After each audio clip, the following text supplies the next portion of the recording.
Hi friends, నా పేరు Venkatesh. Welcome to our YouTube channel chill bro updates 2.0. First వీడియోకి like కొట్టండి, రీచ్ ఎక్కువ సబ్స్క్రైబ్ చేయకపోతే సబ్స్క్రైబ్ చేయండి. అలాగే హైప్ ఉండి ఇంకా ఎక్కువ రీచ్ పెరుగుతుంది. మ్యాట్ ఫర్ ఈచ్ అదర్లో మీరు ఎవరు ఓటు వేస్తున్నారో కింద కామెంట్ బాక్స్లో చెప్పండి. అలాగే ఇప్పుడు ఓటింగ్ గురించి ఈ వీడియోలో తెలుసుకుందాం. ఈ ఓటింగ్ ఏదో ఫస్ట్ వీక్ నుంచినే పెట్టుంటే ఖచ్చితంగా ఈ షోకి టీఆర్పీ వచ్చేది. ఒక 3 వీక్స్ ఎవరు చూడకపోయినా 4th వీక్ నుంచి అయినా ఖచ్చితంగా చూసేవాళ్ళు ఓటు వేయడానికన్నా. ఇప్పుడు ఎలాగైతే ఓటు పెట్టి కొంతమంది అయినా ఎక్కువ మంది చూస్తున్నారు ఓటింగ్ ఉన్నప్పటి నుంచి. అదే ఫస్ట్ వీక్ నుంచి ఆడియన్స్ చేతిలోనే పెట్టేసి ఉంటే ఎలిమినేషన్ ఇంకా బాగుండేది. ఎలాగైతే బిగ్ బాస్లో చేస్తారో అలా ఫస్ట్ వీక్ నుంచినే ఓటింగ్ ఉండింటే వాళ్ళే ఎవరు వాళ్ళకి నచ్చలేదు వాళ్ళని ఎలిమినేట్ చేస్తూ వచ్చేవాళ్ళు. షో మీద ఇంకా ఇంట్రెస్ట్ పెరిగేది, నమ్మకం ఉండేది. అప్పుడు ఇంకా ఎక్కువ టీఆర్పీ వచ్చేది. వీళ్ళు అంత షూటింగ్ పూర్తి చేసుకొని ఇప్పుడు మధ్యలో ఈ ఓటింగ్ తీసుకొచ్చి అది ఎలిమినేట్ అయిన వాళ్ళని కూడా మళ్ళీ అలాగే ఓటింగ్లో పెట్టి ఈ షో మీద ఏదైతే నమ్మకం ఉందో దాన్ని పోగొట్టుకున్నారు. అందుకే ఫస్ట్లో ఎలాగుందో అలాగే ఉంది రేటింగ్. అంతగా ఎక్కువ మంది అయితే చూడలేదు. ఇంకా ఓటింగ్ విషయానికి వస్తే ఫస్ట్ ప్లేస్లో వచ్చేసి వాసంతి అలాగే కళ్యాణ్ వీళ్ళైతే ఉన్నారు. ఎక్కడ చూసినా వీళ్ళే కనిపిస్తున్నారు. వీళ్ళకి కొంచెం అన్ఫేర్ జరిగింది అని కొంచెం టాక్ ఉంది. దానివల్ల కొంచెం ఎక్కువగా ఓట్లు వీళ్ళకే పడుతున్నాయి. మొన్న జరిగిన దాన్నే తీసుకుందాం. నేను అక్కడ వాళ్ళకి అన్యాయం జరిగింది అన్నాను, కానీ కొంచెం జరిగింది. ఎందుకంటే వాళ్ళైతే ఫౌల్ చేశారు, దాన్ని ఖచ్చితంగా పాయింట్స్ తీసేయాలి. ఆ పాయింట్స్ తీసేది ఎలా ఉండాలంటే ఈ డిస్క్వాలిఫై ఏదైతే మధ్యలో తీసుకొని చెప్పారో అలా ఉండిండకూడదు. ఆ తర్వాత మళ్ళీ కలర్ది ఒకటి అయింది కదా, అది ఉండి ఒకటి. అందుకు వాళ్ళకి అన్ఫేర్ జరిగింది అని అందరూ అనుకుంటున్నారు. ఫస్ట్ వీళ్ళైతే టాస్క్లో ఏదైతే ఫౌల్ చేశారో దానికి పాయింట్స్ తీసేయాలి. ముందుగా చెప్పు ఉండాలి, వాళ్ళని టాస్క్లో నుంచి తీసేసి ఉండాలి. వాళ్ళు కళ్యాణ్ ఏదైతే టాస్క్ లాస్ట్ వరకు ఆడాడో తనే గెలిచాడు అనుకున్నాడో, ఆ తర్వాత స్ట్రీమింగ్కి వచ్చేసి మీరు ఇన్ని ఫౌల్స్ చేశారు అని చెప్పేసి మిమ్మల్ని డిస్క్వాలిఫై చేస్తున్నాం, లాస్ట్ 3లో పెడుతున్నాం అని మార్క్స్ తక్కువ ఇచ్చిందో అప్పుడు ఆడియన్స్ కూడా అదేదో ఫస్ట్లో చెప్పేంటే అతను వదిలేసిండు కదా అని అనుకుంటారు. మీరు అది చేసింది, కానీ అతను లాస్ట్ వరకు ఆడిపించి తను గెలిచినా కూడా నువ్వు ఓడిపోయావని చెప్తే అప్పుడు అందరికీ ఆడియన్స్లో అన్ఫైర్ అనే ఫీలింగ్ వస్తుంది. తను ఏదైతే ఫౌల్ చేశాడో దానికి మార్క్స్ తీసేయాలి, అది కరెక్ట్. కానీ ఇలా డిస్క్వాలిఫై ఇది కరెక్ట్గా వీళ్ళు ఏదైతే పెనాల్టీ ఫౌల్స్ అని తీసుకొని వచ్చారో ఇది చాలా చెత్త ఐడియా. ఎందుకంటే ఎవరైతే లాస్ట్ వరకు ఉండి విన్నర్ అవుతున్నారో వాళ్ళకి ఏమీ రావట్లేదు. ఎందుకంటే వాళ్ళే ఎక్కువ ఫౌల్స్ పెనాల్టీస్ ఏదైతే ఉన్నాయో అవి చేస్తున్నారు. వాళ్ళకి అవన్నీ పోను లాస్ట్కి 0 మిగులుతుంది. అదే ఎవరైతే ఫస్ట్లో అవుట్ అయిపోతారో వాళ్ళు పెనాల్టీ ఫౌల్స్ ఎక్కువ చేయరు కాబట్టి వాళ్ళు గెలుస్తున్నారు. ఇది నెక్స్ట్ టైం అన్నా తీసేయాలి. ఉంటే ఒకవేళ షో తీసేయాలి.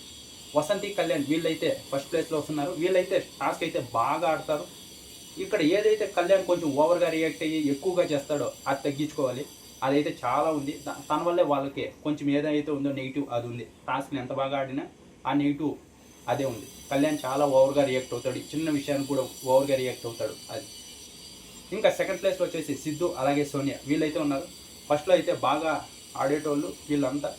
వాళ్ళ మధ్య బాండింగ్ ఏదైతే ఉందో అది కూడా బాగానే ఉంది. ఆ తర్వాత టాస్క్లు ఓడిపోతూ వస్తున్నారు. లాస్ట్ 2 వీక్స్ నుంచి అంతగా పర్ఫార్మెన్స్ కూడా లేదు. ఏదైతే గోల్డెన్ కప్లో అయ్యారో అప్పటి నుంచి కొంచెం డల్గానే పర్ఫార్మెన్స్ ఉంది. కొంచెం గొడవలు ఉన్నాయి. సోనియా ఏదైతే యాటిట్యూడ్ ప్రాబ్లం ఉందో దానివల్లే కొంచెం వాళ్ళకైతే నెగిటివ్ అవుతుంది. మళ్ళీ అంతగా పర్ఫార్మెన్స్ కూడా కొంచెం తగ్గింది. ఫస్ట్లో కంటే ఇప్పుడు కొంచెం తగ్గింది. వీళ్ళైతే సెకండ్ ప్లేస్లో ఉన్నారు. ఆడియన్స్లో వీళ్ళకి కూడా మంచి క్రేజ్ ఉంది, సోనియా సిద్ధు. ఇంకా థర్డ్ ప్లేస్లో వచ్చేసి నూక్రాజ్ అలాగే ఆసియా వీళ్ళైతే ఉన్నారు. వీళ్ళైతే ఫస్ట్లో బాగా టాస్క్ ఆడారు. అందరికంటే చిన్నవాళ్ళైనా టాస్క్లో 100% పెడతారు. ఎక్కువగా ఆసియాకే క్రెడిట్ దక్కుతుంది ఇందులో. నూక్రాజ్ అప్పుడప్పుడు నోట్ జారుతాడు, ఓవర్గా రియాక్ట్ అవుతాడు. దానివల్ల కొంచెం వీళ్ళకి నెగిటివ్ అయింది. కానీ ఇప్పుడు నూక్రాజ్ కూడా సెట్ అయ్యారు. ఇద్దరు ఆసియా నూక్రాజ్ ఇద్దరు బాగా పర్ఫామ్ చేస్తున్నారు. ఏదైనా టాస్క్ ఇచ్చినా ఆడుతున్నారు. బాగా గేమ్ ప్లాన్ యూజ్ చేస్తున్నారు. ఎవరిని తీస్తే ఎలా ఉంటామని బాగా ఇద్దరు అందరికంటే చిన్నవాళ్ళే కానీ బుర్ర అలాగే గేమ్ బాగా ఆడుతున్నారు. వీళ్ళైతే థర్డ్ ప్లేస్లో అయితే ఉన్నారు.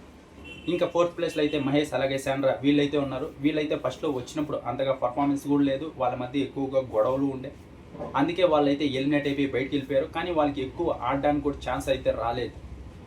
ఎప్పుడైతే బ్యాక్ వైల్డ్ కార్డ్ ఎంట్రీగా వచ్చారో అప్పటి నుంచి పర్ఫార్మెన్స్ అయితే కనబడుతూనే ఉంది, డే బై డే. అలాగే వాళ్ళ మధ్య అండర్స్టాండింగ్ కొంచెం పెరిగినట్టే ఉంది. ఫస్ట్ కంటే ఇప్పుడు చూడడానికి అండర్స్టాండింగ్ కపుల్ లాగే కనిపిస్తున్నారు. ఫస్ట్లో అయితే చాలా మహేష్ ఏదన్నా చెప్తే శాండ్రా ఇన్నే ఉందో, ఇప్పుడైతే కొంచెం పర్వాలేదు. గేమ్స్ కూడా బాగానే ఆడుతున్నారు.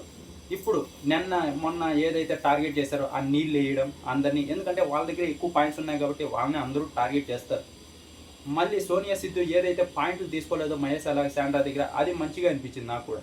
ఎందుకంటే అది తీసుకొని ఇచ్చింటే ఫుల్ మహేష్ అలాగే శాండ్రాకి ఇంకా పాజిటివ్ అయ్యేది. ఎందుకంటే అందరూ వాళ్ళే టార్గెట్ చేస్తున్నారని ఫుల్ సింపతి ఓటు పెరిగేది. ఇప్పటికి కూడా మంచి క్రేజ్ అయితే ఇప్పుడు వచ్చిన తర్వాత మహేష్ అలాగే శాండ్రా సంపాదించుకున్నారు. వీళ్ళు 4th పొజిషన్లో అయితే ఉన్నారు.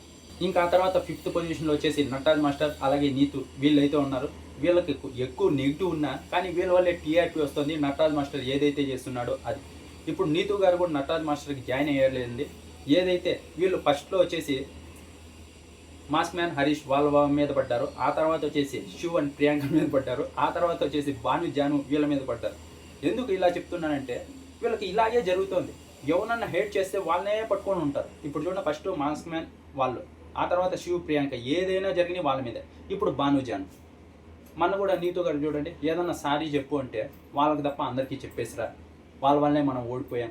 చిన్నదానికంతా ఎవరినన్నా వాళ్ళు హేట్ చేశారంటే వాళ్ళ మీదే వాళ్ళ వల్లే జరిగింది అని ఇచ్చేస్తారు వీళ్ళు. అలా నటరాజ్ మాస్టర్ నీతో అయితే వీళ్ళైతే చాలా ఓవర్గా రియాక్ట్ అవుతున్నారు. ఏదన్నా గేమ్ గెలిచినప్పుడు ఓకే కానీ ఓడిపోతే అస్సలు తీసుకోలేరు వీళ్ళు, ఫుల్ ఎగురుతారు. ఇప్పుడైతే నటరాజ్ మాస్టర్ ఎపిసోడ్కి ఒక 2 సార్లన్నా నేను వెళ్ళిపోతా అంటాడు, అన్ఫేర్ జరిగిందంటాడు. అక్కడ అన్ఫేర్ జరగదు ఎవరికంటే నటరాజ్ మాస్టర్కి ఒకటికే ఎలిమినేట్ అయిపోయి వెళ్ళిపోయేవాడిని స్టాప్ చేసి షోలో పెట్టుకున్నారు వీళ్ళు. ఆ తర్వాత చాలా ఫేవర్స్ అయితే చేశారు. కానీ నటరాజ్ మాస్టర్ నాకే అన్యాయం చేస్తున్నారు, మీరంతా ఎవరిని గెలిపించడానికి షో పెట్టారు, మాస్టర్ మిమ్మల్ని గెలిపించడానికి షో పెట్టారని నేను ఒక వీడియో కూడా చేశాను. ఎందుకంటే అలాగే జరుగుతుంది. ఎక్కువ ఫేవర్ ఎవరికే జరుగుతుందంటే నటరాజ్ మాస్టర్ నీతో వీళ్ళకే జరుగుతుంది. వాళ్ళకి ఏది అన్ఫేర్ జరగలేదు. నటరాజ్ మాస్టర్ కొంచెం తగ్గి గేమ్ ఆడితే బాగుంటుంది. వాళ్ళు గేమ్ ఆడరు, మాటల్లో చెప్తారు కానీ గేమ్ ఉండదు. దానికే వాళ్ళు అలా లీస్ట్లో వస్తున్నారు అంతే. ఇంకా వాళ్ళు పాపను చూడాలని దానికి వాళ్ళకు పాపను కూడా వేశారు. వేరే వాళ్ళకైతే వేసి ఉండరు, వాళ్ళకి ముట్టుకు వేశారు. ఇన్ని ఫేవర్స్ చేస్తుంటే కూడా ఏమి చేయలేదంటే తప్పదు. కానీ ఆడియన్స్లో కొంచెం ఏదో తొక్కేస్తున్నారేమో నటరాజ్ మాస్టర్ని, లేకుంటే నటరాజ్ మాస్టర్ వాళ్ళే టీఆర్పీ వస్తుందేమో అని నటరాజ్ మాస్టర్ నీతు వాళ్ళు అయితే 5th ప్లేస్లో ఉన్నారు. ఆ తర్వాత 6th ప్లేస్లో భాను జాను వీళ్ళైతే ఉన్నారు. వీళ్ళు కూడా గేమ్ బాగానే ఆడుతున్నారు. ఫస్ట్లో వచ్చినప్పుడు జాను ఏమో ఏడుస్తూ ఉండేది, భాను ఏమో కొంచెం సైలెంట్గా ఉండేవాడు. ఇప్పుడు ఇద్దరు కౌంటర్లు ఇస్తూనే ఉన్నారు. ఎవరైనా చిన్న మాట అంటే కూడా వీళ్ళు 10 మాటలు అనే స్థాయికి వచ్చేసారు. గేమ్ కూడా చాలా బాగా ఆడుతున్నారు, బాగా ఇంప్రూవ్ అయ్యారు వీళ్ళు కూడా. ఎక్కువ వీళ్ళకి నటరాజ్ మాస్టర్ నీతు వీళ్ళతోనే ఎక్కువ గొడవ అవుతుంది. వాళ్ళు కొంచెం హైలైట్ అవుతూ వస్తున్నారు. వీళ్ళైతే 6th ప్లేస్లో ఉన్నారు. ఇంకా ఆ తర్వాత లాస్ట్ ప్లేస్లో అభిమానిక అమీర్ వీళ్ళైతే ఉన్నారు. వీళ్ళైతే నా ఫేవరెట్ కపుల్ అని చెప్తారు. ఎందుకంటే ఏది ఉంటే అదే అంతవరకే మాట్లాడతారు, బోర్డర్ దాటరు, ఓవర్ యాక్టింగ్ చేయరు. ఓడిపోయినా గెలిచినప్పుడు ఓ అని ఎగిరేది, ఓడిపోయినప్పుడు ఓ డల్ అయిపోయేది, అలా ఏముండదు. వాళ్ళ పాటికి వాళ్ళు వచ్చారా, గేమ్ ఆడారా, సైలెంట్గా అందరితో కలిసి ఉన్నారా, అందరితో మాట్లాడారా, ఏ గ్రూప్ ఇజం పెట్టుకోకుండా కుతంత్రాలు చేయకుండా పర్ఫెక్ట్ కపుల్లా నాకైతే వీళ్ళు ఉన్నారు. బాగా వాళ్ళ మధ్య అండర్స్టాండింగ్ కూడా బాగా ఉంది. నా ఫేవరెట్ కపుల్ వీళ్ళైతే 7th ప్లేస్లో ఉన్నారు.